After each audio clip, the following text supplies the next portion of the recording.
Bueno, bueno, pues vamos a comenzar. Vamos a revisar hoy el tema de resonancia magnética cardiovascular, pues el cual para introducir pues es un método no invasivo que básicamente se va a aplicar para el estudio de la información morfológica, estructural y fisiológica que pues dicho método nos va a poder brindar, ya que este mismo abarca también un amplio espectro de enfermedades cardiovasculares.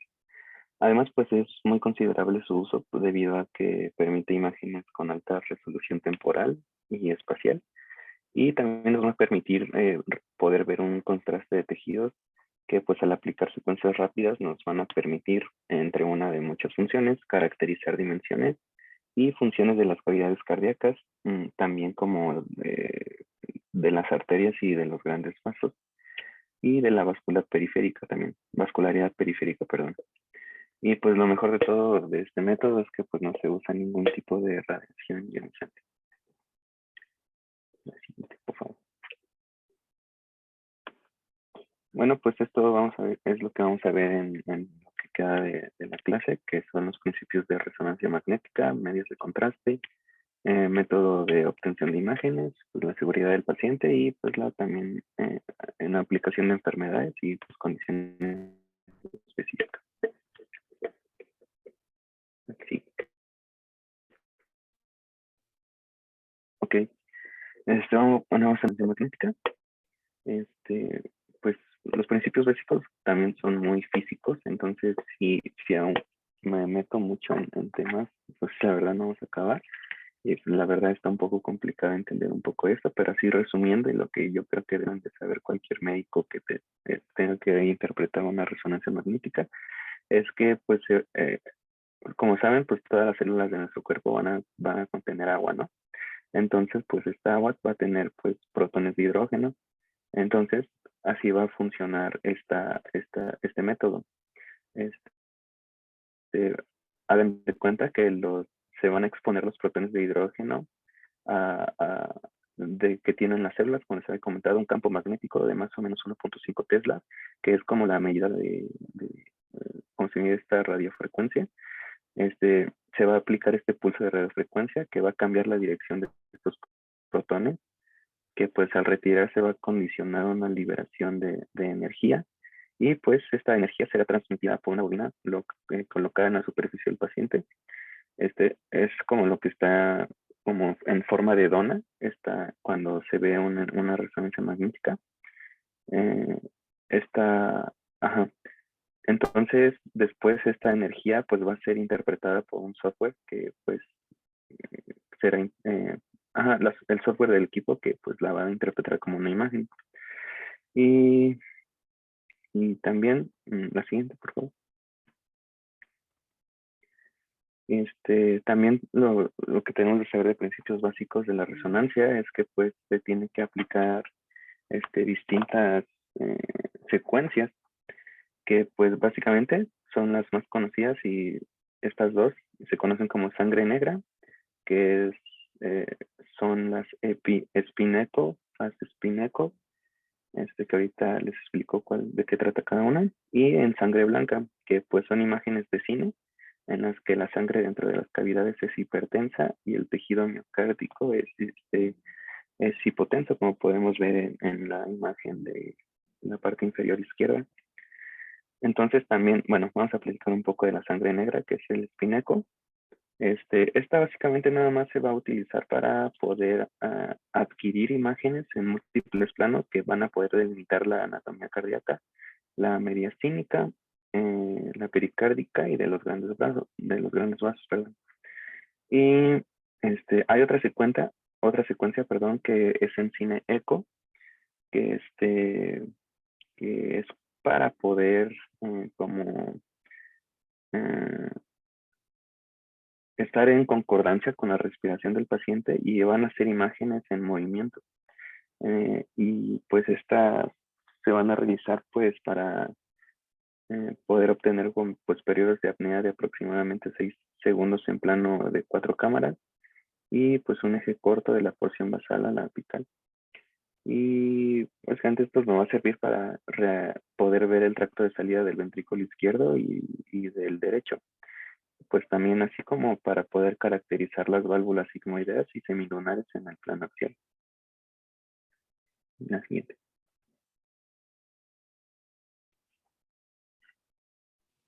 Bueno, también continuando con una parte de lo que había comentado Edgar, pues es importante también hablar sobre lo que es los medios de contraste, más que nada porque pues vamos a ver que es de importancia para hacer más visibles algunas estructuras. En la parte derecha superior les puse una tablita porque pues como hemos estado revisando, pues hay diferentes formas de dividirlos, de carácter, de dividirlos dependiendo del estudio que se va a hacer. Pueden haber contrastes negativos o contrastes bifásicos que van a resaltar más la ventana T2 o la ventana T1. Sin embargo, pues en los libros mencionan que dentro de la resonancia, pues es muy, el que más se utiliza es el gadolinio, ¿no? Este tiene la característica que pues es un metal pesado con elevada capacidad paramagnética. Esto va a ser importante pues, por los principios que nos comentó Edgar. Básicamente lo que hace el medio de contraste con esta propiedad es que, pues como básicamente los hidrogeniones van a estar realizando un giro que es a lo que Edgar comentó que es el del spin, pues básicamente el contraste se alinea en forma paralela hacia estas moléculas y hacia el campo magnético de en sí del magneto de la resonancia, ¿no? Entonces va a modificar la forma en que se comportan pues los núcleos en las regiones que vamos a visualizar, ¿no? Es importante tener en cuenta que dentro de las características de los medios de contraste, pues es que son hidrosolubles, entonces pues no se distribuyen en la grasa, solo van a estar en el agua. Entonces de aquí podemos ir viendo un poco, o bueno, deduciendo un poco de sus propiedades farmacocinéticas, ¿no? No van a tener la unión, no, unión albúmina y tampoco van a atravesar las membranas, porque pues al final de cuentas lo que queremos es que se queden en el espacio extracelular con los tejidos para poder alinearlas al campo magnético y que así tengamos una imagen. No se van a metabolizar, también esto es importante. Y la administración, pues todos estos son por vía intravenosa.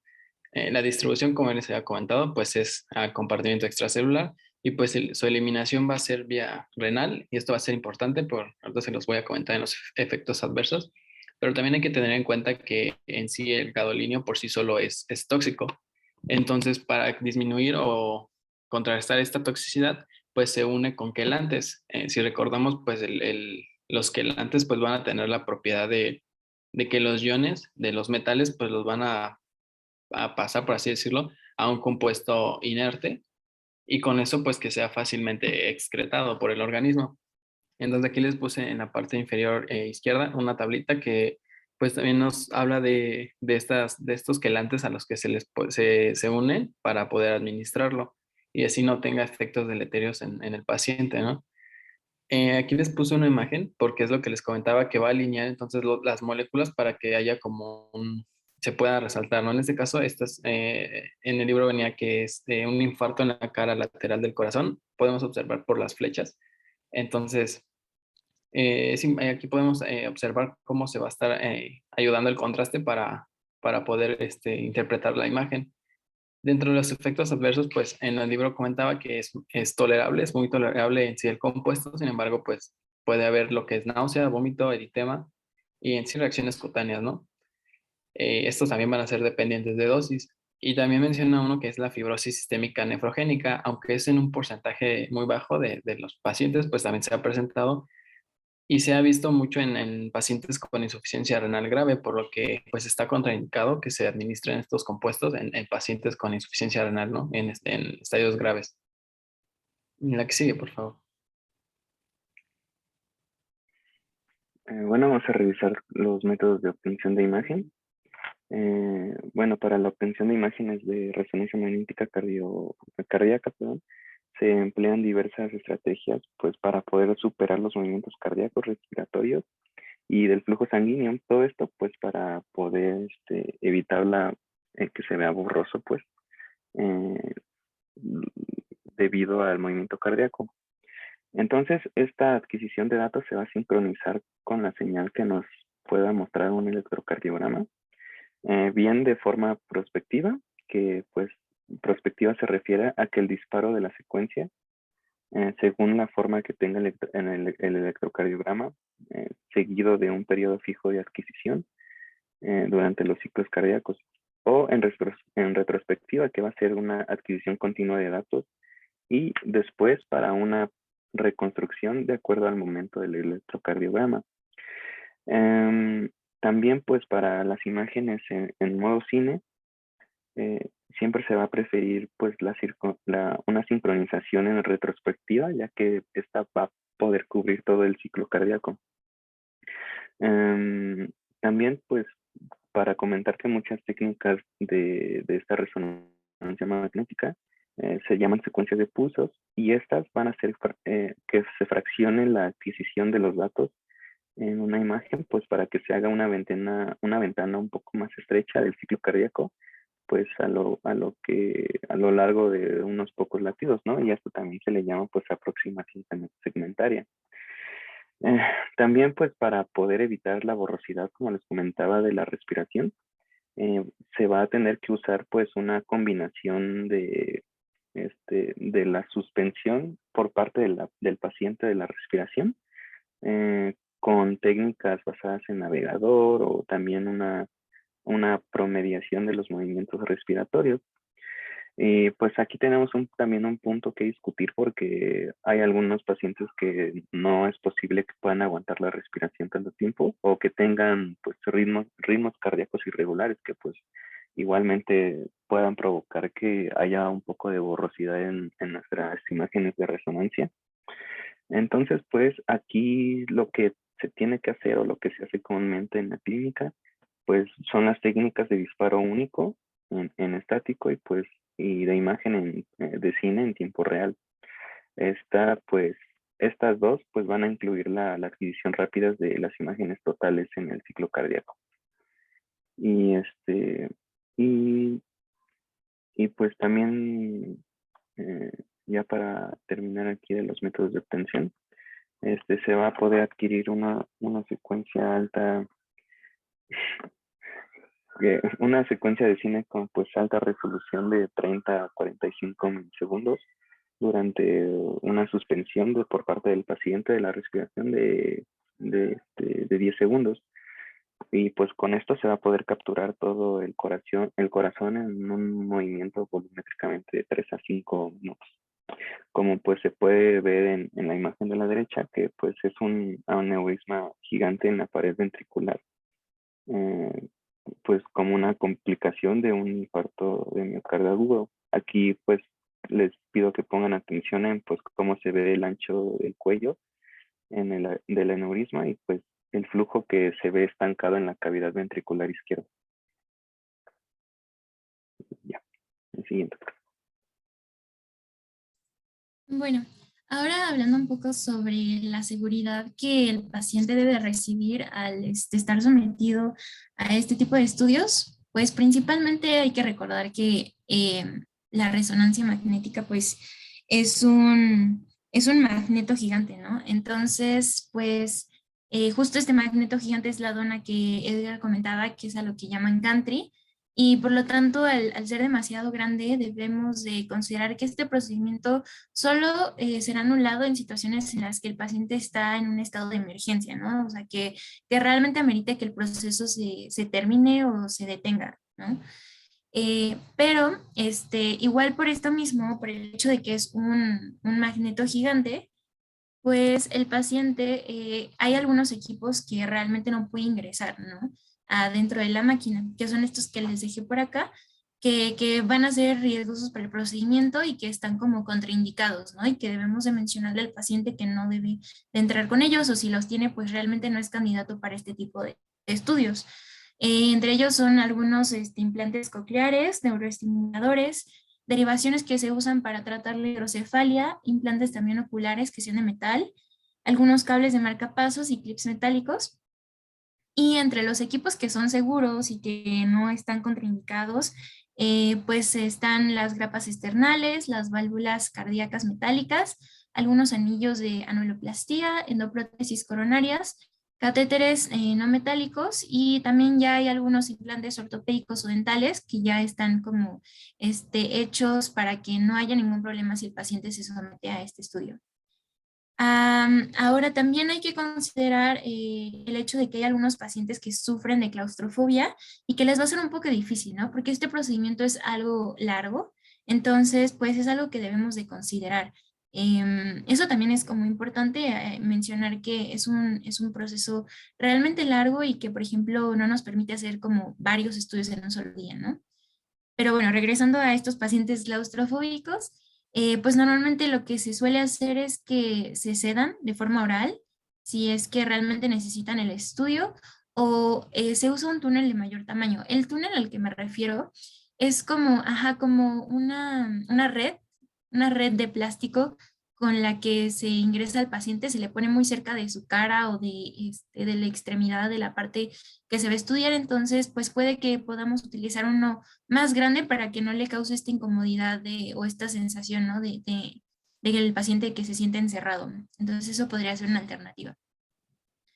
Y bueno, pasando ya a la aplicación de enfermedades y condiciones específicas, la verdad es que vamos a hablar como un poco rápido de esto, es muy extenso, pero tratamos de poner como lo más importante. Primero vamos a empezar pues obviamente con uno de los métodos o indicaciones principales, que es la enfermedad coronaria la enfermedad arterial coronaria.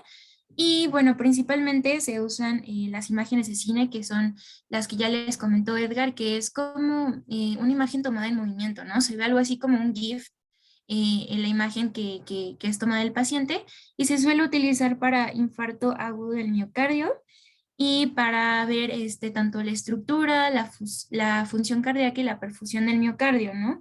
Esto también a cierta resolución que debe ser como configurada por los técnicos de las resonancias, pues vamos a poder detectar tanto infartos subendocárdicos, en los ventrículos tanto izquierdos como derechos, incluso llegan a tener mayor sensibilidad que otras técnicas de imagen que se usan actualmente. Ahora bien, están estas, que es la RTG, que es a lo que llamamos realce tardío con gadolinio. Y lo que pasa aquí es que justo lo que mencionaba un poco Julio, este gadolinio lo que hace es migrar al espacio extracelular y lo aumenta, ¿no? Y normalmente estos espacios están por alguna causa patológica, ya sea fibrosis, alguna muerte celular como en un infarto o algún depósito, ¿no? Entonces, pues este contraste llega a ocupar ese espacio extracelular y pues se hace más evidente, ¿no? Entonces, justo lo que pasa aquí es que también este contraste va a empezar a disminuir el tiempo del T1, porque es justo esta parte en donde los protones estimulados por el campo magnético se empiezan a recuperar, se empiezan a equilibrar. Entonces estas zonas se van a ver más intensas, perdón. Entonces se van a ver de alguna u otra forma más blancas, ¿no? Dependiendo de la secuencia. Y por ejemplo, podemos ver un miocardio sano si es hipointenso, es decir, como más negro, digámoslo así. Entonces, estas RTG pueden ser así normales solo con gadolinio o de estrés, que es algo que ya habíamos hablado sobre la dobutamina. Se usa este fármaco para vasodilatar y vemos cómo se comporta el órgano en esta condición. Y como les dije, bueno, pues infartos, también síndromes coronarios agudos, podemos también mapear edemas miocárdicos, incluso en pacientes que ya recibieron una reperfusión del miocardio, podemos visualizar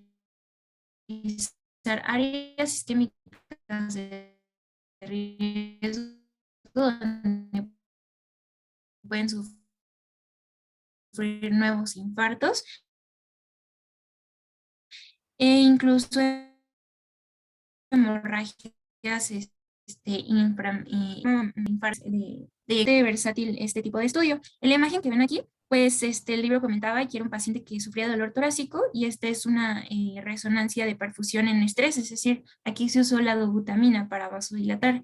Entonces, aquí se suele ver este efecto de forma hipointensa, un defecto de perfusión en el subendocardio en las paredes anteriores, septal e inferior, como lo que se ve un poco más marcado aquí, ¿no? Hipointenso. Ahora bien, también es importante mencionar que es utilizado incluso para ver las placas ateroscleróticas. Es sin duda uno de los métodos menos invasivos, de alguna u otra forma, a diferencia de los otros que existen. Y podemos ver aquí la estructura y la actividad de las placas. También podemos identificar si tiene o no cubierta fibrosa, si hay hemorragias o calcificaciones o tiene una matriz laxa. Y hay otra técnica más especializada que por sus siglas en inglés es USPIO, pero en español le llaman partículas supraparamagnéticas de óxido de hierro de tamaño mínimo, un nombre muy largo. Y realmente nos sirve para esto muy interesante, que es para ver la actividad macrofágica según la histología de esta placa aterogénica. Entonces, estas se suelen tomar en una resonancia magnética ponderada en una secuencia T2. Y bueno, en esta imagen que les puse por acá es justo esta imagen ponderada en T2 de un modelo pues porcino, donde este sujeto porcino ya fue reperfundido antes, y aquí cuando le hicieron la resonancia se puede ver que hay una hemorragia intramiocárdica anterocetal, que es esta área hipointensa que vemos señalada con las flechas blancas. Ahora, otro uso también importante son las miocardiopatías, que realmente es como de lo que más se utiliza este tipo de nos permite ver de algunas populares y tanto la fisiología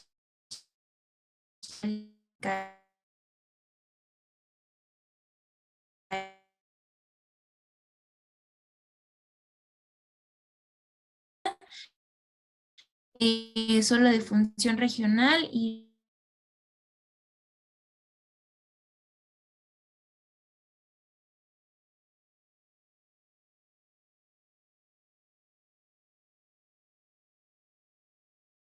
tamaño del espesor del tabique. Entonces es realmente muy importante para esta patología. Y en cuanto, por ejemplo, a la miocardiopatía arritmogénica del ventrículo derecho, pues nos va a permitir diferenciarla de otras miocardiopatías según si tiene una predisposición el paciente hacia arritmias ventriculares o si tiene anomalías morfológicas o si tiene alguna manifestación diferente. Esto también se puede diferenciar con la resonancia.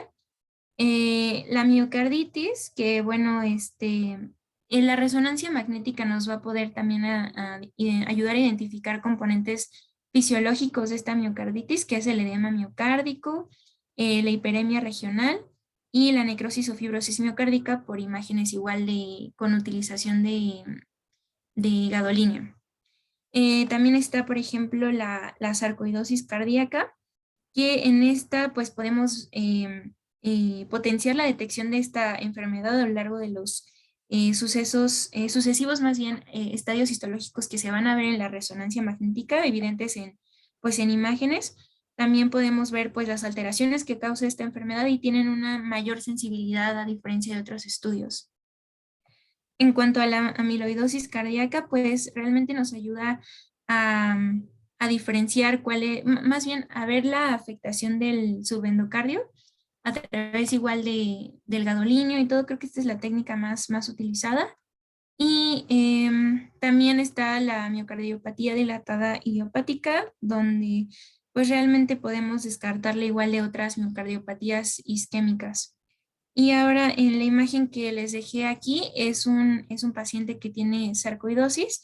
Y bueno, esta sarcoidosis pues se caracteriza por tener edema de miocardio e incluso se han documentado que tiene compromiso de los músculos papilares, que justo es algo que se ve aquí en la imagen. Entonces, las flechas blancas van a representar depósitos focales del gadolínio en la región transmural, comprometiendo algunos segmentos medios de la pared anterior y anterolateral e inferolateral del corazón. También va a haber unos depósitos focales de gadolínio en el subepicardio, y esas son las flechas rojas. Y en cuanto a las flechas azules, o bueno, la flecha azul es un depósito focal de gadolinio donde se está comprometiendo el músculo papilar anterolateral. Otra de las funciones es, por ejemplo, las arritmias y enfermedades pericárdicas. Podemos ver aquí con la resonancia que podemos planificar procedimientos electrofisiológicos. Va a ser muy importante porque vamos a poder localizar los potenciales de ablación o de donde hay alguna cicatriz por este tipo de enfermedades. También nos va a ayudar a localizar el punto exacto donde colocar electrodos en los ventrículos, principalmente el ventrículo izquierdo, y también va a ser súper importante según algunas características que nos va a señalar la resonancia magnética o que lo vamos a ver a través de estas imágenes para poder estratificar el riesgo en pacientes con posible muerte cardíaca súbita. Esto es a través de la cuantificación de la FEBI que podemos ver con la resonancia, de cicatrices miocárdicas y de arterias coronarias anómalas. Y por último, en cuanto a las pericárdicas, pues está la pericarditis y también lo que son las masas o quistes pericárdicos, donde pues realmente podemos ver a los quistes pericárdicos que suelen tener algunas paredes finas y lisas, sin tabiques internos, y se suelen ver de alguna u otra forma homogéneos, suelen verse hipointensos en las imágenes ponderadas en T1 e hiperintensos en las ponderadas en T2, que es esta imagen que vemos aquí. Una masa, un quiste pericárdico, y se ve justo hiperintenso en esta parte. Está muy pegado hacia la aurícula y está muy, muy pegado y es justo, les digo, esta imagen que se ve blanca, digamos así. Bueno, también otro de los usos que se le da va a ser en las cardiopatías congénitas del adulto. Es importante también esto porque pues nos va, dentro de estas tenemos lo que son las comunicaciones interauriculares e interventriculares, y es importante porque pues básicamente, como ya lo han comentado mis compañeros, pues la resonancia magnética nos va a permitir ver tanto la correlación que hay en la morfología, las estructuras anatómicas, y pues en sí la hemodinamia o la funcionalidad, ¿no? Entonces aquí les puse algunos otros ejemplos de los de lo que conlleva todo esto de las comunicaciones, porque va a haber, dentro de las principales tenemos que puede detectar la presencia de comunicaciones, como ya había mencionado. En la imagen que les puse aquí a la derecha, se puede observar, hay un asterisco en la que, pues básicamente aquí combina las funciones que les comentaba de la anatomía y la funcionalidad. Básicamente el asterisco nos indica que hay ahí un defecto en lo que es la pared, ¿no? Entonces, eso combina lo que es la anatomía, bueno, más bien resaltando lo que es la anatomía, ¿no? Entre la vena cava y la vena pulmonar, ¿no? Que están también ahí marcadas con la flecha. Y ya en la funcionalidad, pues esto nos permitiría ver un reflujo anómalo, ¿no? Entonces permitiría ver que hay defectos tanto en las paredes y con esto comprobar que en realidad sí hay comunicaciones, ¿no? Entonces aquí es dentro de las funciones que podemos observar cómo es la importancia de inclusive poder reconstruir imágenes en 3D, que más adelante les puse una imagen, para poder llegar a un diagnóstico, ¿no? La que sigue, por favor. Bueno, aquí están las que les comentaba. Básicamente, igual, no muy despegado de lo que les decía, podemos observar aquí lo que son drenajes venosos anómalos, igual por lo que les comentaba de la funcionalidad, coartaciones de aorta, anomalías conotroncales, tetralogía de Fallot, que aquí es la imagen que está más hacia la derecha. Aquí esto es lo que les comentaba, que son como reconstrucciones que permite hacer la resonancia magnética, y dentro de esta podemos observar cómo con la administración igual del contraste vamos a poder observar lo que son todos los vasos que se pueden ver tortuosos, y en sí las dilataciones que va a tener esto, ¿no? En esta patología, así como vasos colaterales. Pero es importante también decir que pues la resonancia magnética también va a ser como complementaria, ¿no? A otros estudios. Si bien nos va a permitir estudiar la morfología y la funcionalidad, pues no va a ser la única, o no es la única que utilicemos para llegar a un diagnóstico. También en la parte superior les puse igual otra imagen que igual nos permite ver las alteraciones que hay en los flujos de los vasos, ¿no? En este caso del pulmón, ¿no? Es muy vistoso lo que se puede observar ahí, las comunicaciones anómalas que hay en toda la vascularidad, ¿no? Y esto es igual de las funciones que nos permite la resonancia, ¿no? Hacer reconstrucciones. Y aquí en este caso igual valoramos tanto la anatomía y la funcionalidad de los vasos. Y también nos permite ver lo que son trombos y masas cardíacas, que es la imagen que les puse abajo. Sin embargo, como hemos estado revisando, pues no va a ser como de las primeras opciones que tengamos en lo que son estudios de imagen, ¿no? Y como les comentaba, pues van a ser complementarias en algunos casos. La que sigue. Por favor. Y bueno, aquí es otro ejemplo que les ponía de lo que veíamos también con el doctor de las patologías de válvulas cardíacas. Sin embargo, como lo estuve checando con él, pues hay estudios como más de fácil alcance. Sin embargo, pues este igual nos va a permitir ver, cuantificar en sí los volúmenes cardíacos a través de las imágenes, combinando lo que es la anatomía y la hemodinamia, pues vamos a poder igual que con otros estudios observar los flujos anómalos o retrógrados que pueden haber en las valvulopatías, ¿no? En las o patologías de válvulas cardíacas. Entonces aquí veríamos tanto las morfologías que va a haber, podemos medir los flujos, por ejemplo, aquí en la imagen, en el panel C, se nos muestra cómo están como midiendo qué es short de flujo, ¿no? En este caso, pues de la aorta, ¿no? Entonces, del callado. Entonces, se puede observar a través de estos estudios cómo va a haber cómo puede haber reflujos anómalos dentro de estas patologías valvulares. Además de que, pues, nos permite tener como una animetría directa del orificio valvular, ¿no? O sea, como ver en sí el tamaño o en este caso, pues si es alguna que haya reducido o que haya afectado directo a la válvula, pues, nos permite observar en diferentes planos con las retrospectivas que permite la resonancia, pues tanto morfológica como dinámica de la función de los vasos, ¿no? Y en este caso, pues de las válvulas. La que sí. Y bueno, esta era la última parte. No sé si tengan alguna pregunta. Sería todo de nuestra parte.